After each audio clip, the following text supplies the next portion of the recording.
Before we begin, we suggest using headphones so you can enjoy every word and detail with excellent audio quality. So, let's get started. Looking for a summary of magic words? If so, you're in the right place. This book dives into the science and secrets behind 7 simple yet powerful words that can motivate, engage, and influence. The author, Tim David, went from performing over 300 live magic shows a year to helping managers and leaders improve their communication skills. He tackles a big problem in the business world: how to get others, like employees, clients, or partners, to take action. His solution: 7 carefully chosen words that hold the key to persuasion. Chapter 1. The power of words and human connection. Getting people to act is one of the hardest challenges out there. Parents, teachers, managers, even doctors, it's a struggle for everyone. People often use tactics like bribing, nagging, or even manipulating, but let's be real, those rarely work and usually backfire. The truth is, you can't directly change someone. What you can do is inspire them to take action. And that's where words come into play. Forget about abracadabra or hocus pocus. The real magic is in 7 simple words that can motivate people in a way they actually appreciate. As Daniel Pink puts it, motivation isn't something we do to people. You can't make a horse drink water, but you can make it thirsty. Most people already want direction. They just need the right words to guide them. Step 1. Build a genuine connection. Human connection is the foundation for motivating anyone. Think about it. When teachers connect with students, they learn better. When doctors connect with patients, they heal better. And when businesses connect with customers, success happens. Even though only 7% of communication is through words, according to psychologist Albert Mehrabian, they still hold a lot of power. The trick is using them thoughtfully. Words can strengthen relationships, but used carelessly, they can cause damage. Chapter 2. The magic of yes. Think about one of the most important moments in your life. Maybe when you asked, "Will you marry me?" That tiny word yes carries incredible weight. It's simple, but it can be life-changing. In relationships, especially marriages, yes is a game changer. Dr. John Gottman, a leading relationship expert, found that toxic communication, patterns like criticism and defensiveness, can predict divorce with 91% accuracy. On the flip side, yes creates connection, acceptance, and trust. Hearing yes makes us feel seen and valued, which is why it's so powerful. And you can unlock more yeses by asking questions in the right way. Instead of saying, "Fix this problem," try asking, "Can we fix this together?" It shifts the tone and encourages collaboration. If you want to learn more about using the right words at the right time, Tim David's Magic Words has all the answers. It's packed with practical advice to make your words work magic in your everyday life. Chapter 3. The magic of but. Think back to a time when you were rejected by a romantic partner or even a potential employer. Maybe they said something like, "You have great qualities, but unfortunately, you're not the right fit for this position." What part of that conversation stuck with you? Chances are you didn't dwell on the compliment, but instead, your mind clung to everything after the word but. That's the power of but. It can totally erase the impact of anything said before it. This is known as the but eraser. So, why does this happen? It's because people tend to focus more on what comes after the word but. This is the but enhancer theory.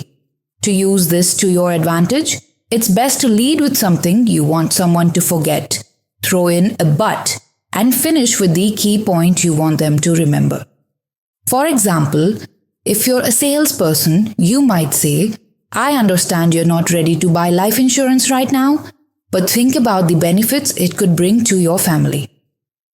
By starting with the negative and ending with the positive, people are more likely to focus on the positive part. The same trick works with asking for donations. You could say, I know you've probably been asked to donate a lot recently, but you've been one of our most generous supporters. This technique helps drive the message home and boosts your chances of success. Chapter 4. The magic of because. Humans have this natural need to understand the why behind everything. If you give a reason for a request or task, it makes people more likely to say yes. For example, if someone asks you to take out the trash and you ask why, and they say, because the fish scraps in the trash will start smelling, you're much more likely to do it. There was a study at Harvard that proved just how powerful the word because can be. When a professor cut in line at a photocopy machine, without any reason, she was successful 60% of the time. But when she added a simple, even illogical reason like because I need to make some copies, her success rate jumped to 93%. To really make because work for you, try the advanced because technique or ABT. Just keep asking why to get to the reasoning behind someone's actions. For example, if you're showing someone around a gym, you could ask them what motivated them to join. This taps into their personal reasons and makes them more likely to act on it. Chapter 5. The magic of using people's names. Have you ever noticed how quickly you can hear your name, even when there's a lot of noise around?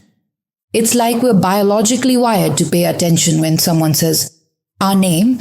Even if we are having a hard time hearing anything else, the second we hear our name, we can tune in.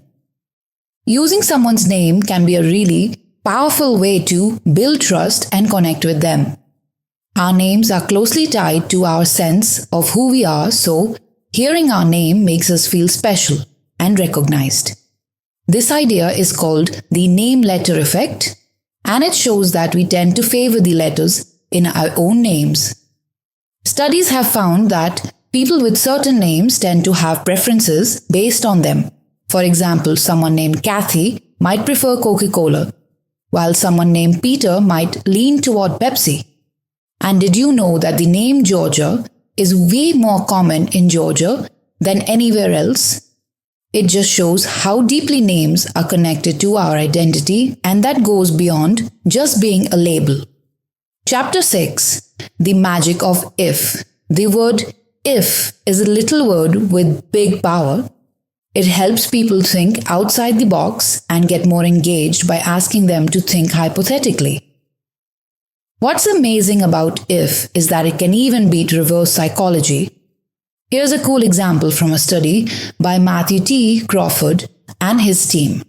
They asked people to bet on one of two equally skilled football teams. When a researcher suggested betting on one team, people tended to bet on the opposite team 76.5% of the time to show they could make their own decision. But when the researchers said, if you don't bet on them, think how you'll feel when they win, 73% of people followed the advice. See how powerful if is? It can help you learn, I don't know or I can't do this into something productive. For example, if someone says, I don't know, you can ask, what would you say if you did know? That simple question helps them focus on what they do know and can even help them find a solution. If is super useful for setting goals, guiding thinking or imagining different outcomes. It's a key tool for getting people to take action and solve problems. Chapter 7. Asking for help. Sometimes the best way to get people involved is by asking for help. Whether you're a manager, teacher, or parent, getting people to participate actively makes them more engaged. It's like when a comedian pulls the audience into the show, everyone gets more involved and invested. When it comes to leadership, asking for help is actually a way of delegating. But there's a right way and a wrong way to do this. If someone on your team wants to take on a task, Even if they're new to it, give them the chance. Letting them handle it helps them feel more engaged and gives them the chance to grow. One important thing, don't try to step in and fix everything they do. If you keep interrupting their work or changing how they do things, you might take away their sense of ownership. This can hurt your relationship and make it harder to work together in the future. Let them own the task and let them learn from the process. Chapter 8. The Magic of Giving Thanks. Saying thanks is more than just good manners. It's key to a successful business. Showing appreciation to everyone, from your team to your customers, makes a big difference. When customers feel valued, they're more likely to stick around. And employees who feel appreciated are more likely to stay and keep doing great work. When a project wraps up, employees should feel proud, and giving them praise and thanks helps keep them motivated and happy. But it's not just about saying thanks with words. How we show appreciation matters too. A simple smile or being on time shows that you value someone's time. Creating a workplace culture where everyone feels recognized can do wonders. Remember, a business wouldn't run without employees, so it's important to make them feel appreciated. While non-verbal cues are important, we shouldn't overlook the power of words. What we say can motivate and influence others, but it can also hurt if we're not careful. Choosing the right words helps create a positive atmosphere and fosters real connections. Effective communication is the heart of any strong relationship. Using the 7 magic words, yes, ta, but, because, if, help, thanks, and because can make a huge difference both professionally and personally. In conclusion, showing appreciation with both words and actions is key to success. A culture of gratitude can thrive through non-verbal gestures like smiles and punctuality, as well as verbal communication like saying thanks. Words are powerful, and when used well, they can motivate, build relationships, and create a positive culture. Those 7 magic words can really change the game. Magic Words. Book review. Magic Words by Tim David is such a fascinating read. It dives into how language can shape our relationships, influence others, and help us succeed. As I read, I found the book not only interesting, but also super practical, offering tips on using words effectively in everyday situations. David writes in a way that's easy to follow, breaking down complex ideas with real-life examples and research. One of the best things about Magic Words is how much it emphasizes empathy in communication. He talks about the importance of listening, asking questions, and adjusting your language to connect better with people. This approach doesn't just help you influence others. It helps you build deeper, more authentic connections. The book also offers practical advice on which words to use to get the results you want, handle tricky conversations, and even resolve conflicts. Whether you're dealing with personal or professional situations, Magic Words is a great resource for anyone looking to improve their communication skills. Our journey with this video ends here. If you want to purchase this book, the purchase link is available in the description. Don't forget to like and subscribe to our YouTube channel, Minibook, and follow us on Facebook as well, because we will keep creating similar videos for you regularly. See you in the next video. Until then, stay happy and keep smiling.